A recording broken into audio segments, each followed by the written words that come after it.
y a 10 ans, il se passait ça.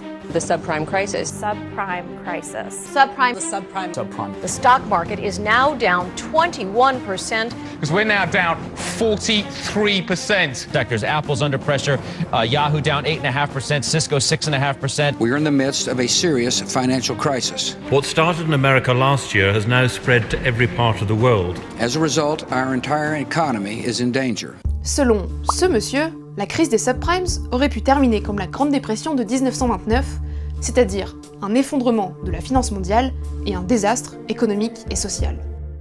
Alors, que s'est-il passé? Et puis d'abord, c'est quoi un subprime? Eh bien, lorsque vous achetez une maison, la plupart du temps, vous demandez à une banque de vous prêter une somme d'argent. En échange, tous les mois, vous remboursez une partie de cet argent plus des intérêts. Et quand vous ne pouvez plus rembourser, cela s'appelle un défaut de paiement. Si le risque que vous fassiez défaut est faible, les Américains appellent cela un prime. Mais s'il est réaliste de penser que vous pouvez faire défaut, parce que vous êtes dans une situation de précarité professionnelle par exemple, les Américains appellent cela un subprime, c'est-à-dire un emprunt risqué. Mais au début des années 2000, le subprime va devenir très populaire, et ce, pour au moins 2 raisons. Tout d'abord parce qu'à ce moment-là, pour tout un tas de facteurs que l'on n'a pas le temps d'expliquer ici, les taux d'intérêt sont très bas. Or, les taux d'intérêt en économie, c'est tout simplement ce qui permet aux investisseurs de gagner de l'argent. Du coup, à cause de ces taux bas, le bon vieux bon du trésor par exemple, qui consiste à racheter une part de la dette d'un État, ne rapporte presque plus rien. Et comme les investisseurs aiment bien gagner de l'argent, ils vont commencer à en chercher ailleurs. Comme par exemple dans le secteur de l'immobilier américain. Let's make some money, what do you say? C'est la deuxième explication. Tout porte à croire que l'immobilier, justement, est le nouvel Eldorado des investisseurs. Les politiques d'une part, qui incitent les ménages à acheter une maison et les banques à leur prêter de l'argent, et d'autre part, le sentiment qu'investir de l'argent dans l'immobilier, ça ne présente aucun risque. Well, they're mortgages. And who the hell doesn't pay their mortgage? Ce sentiment est en plus renforcé par le système de l'hypothèque. L'hypothèque, c'est un document donné par les gens qui empruntent de l'argent et qui dit, en gros, que s'ils arrêtent de rembourser, leur maison sera saisie puis revendue par leurs créanciers. Résultat, dans les années 2000, tout le monde se jette sur l'immobilier. D'accord, mais alors, comment les investisseurs ont-ils fait pour investir le marché de l'immobilier? Vous avez peut-être vaguement entendu parler de mots un peu obscurs comme CDO ou swaps. Mais le plus important pour comprendre la crise, c'est le mot titrisation.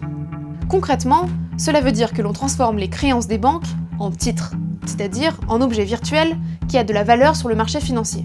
Les créances immobilières, qui avant appartenaient aux banques, deviennent donc la propriété des investisseurs sous la forme de titres. Mais la demande pour ces titres devient tellement forte que les banques sont obligées d'en créer plus. Or, pour en créer plus, elles doivent prêter davantage.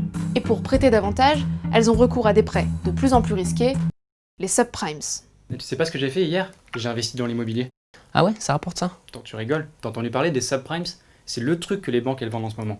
Les prix arrêtent pas de monter, ça rapporte des sommes de malades. Mais c'est pas un peu risqué?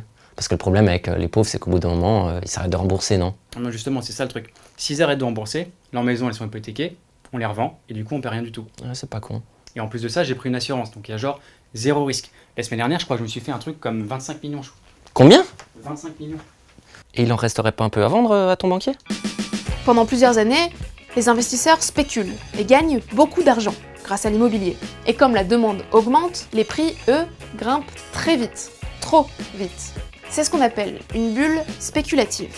Or, il y a une chose que toutes les bulles ont en commun, elles éclatent. Mi-2006, le nombre de défauts de paiement commence à augmenter. Au début, personne ne panique, puisqu'il suffit de revendre tous ses biens immobiliers. Sauf que les subprimes pèsent alors 600 milliards de dollars, soit un quart du total des crédits distribués aux États-Unis. Cela fait vraiment beaucoup de nouvelles maisons à vendre, et comme les prix sont très hauts, plus personne n'est là pour les acheter. Dès lors, les investisseurs arrêtent d'acheter des créances immobilières, et les banques se retrouvent coincées avec des crédits que plus personne ne rembourse.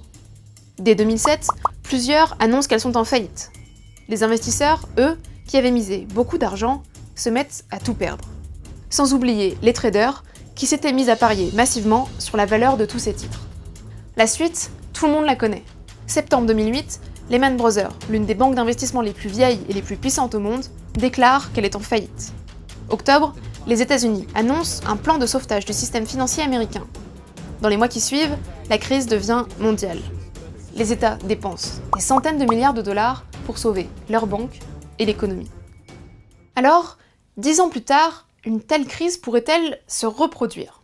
Eh bien, aux États-Unis comme en Europe, un certain nombre de règles ont été mises en place pour l'éviter. Désormais, les banques sont soumises à plus de transparence, mais surtout, elles doivent posséder des fonds propres beaucoup plus importants qu'avant. Car c'est là, au fond, que réside la véritable explication de la crise. À force de spéculer, c'est-à-dire de gagner de l'argent avec de l'argent, les investisseurs et les banques ont déconnecté le marché de l'économie réelle. Le problème, c'est que ça peut se reproduire. Les subprimes et le marché immobilier sont en fait le contexte de la crise, et non la cause. Mais les pratiques qui en sont à l'origine, elles, sont toujours là. Si les banques ont été régulées, les fonds d'investissement, eux, se sont beaucoup plus librement développés depuis 2007. Et au passage, ils ont récupéré certaines anciennes activités des banques. Or aujourd'hui, cette finance de l'ombre, comme l'appellent les économistes, pèserait environ 150% du PIB des États concernés. C'est plus que le niveau atteint à la veille de la crise des subprimes.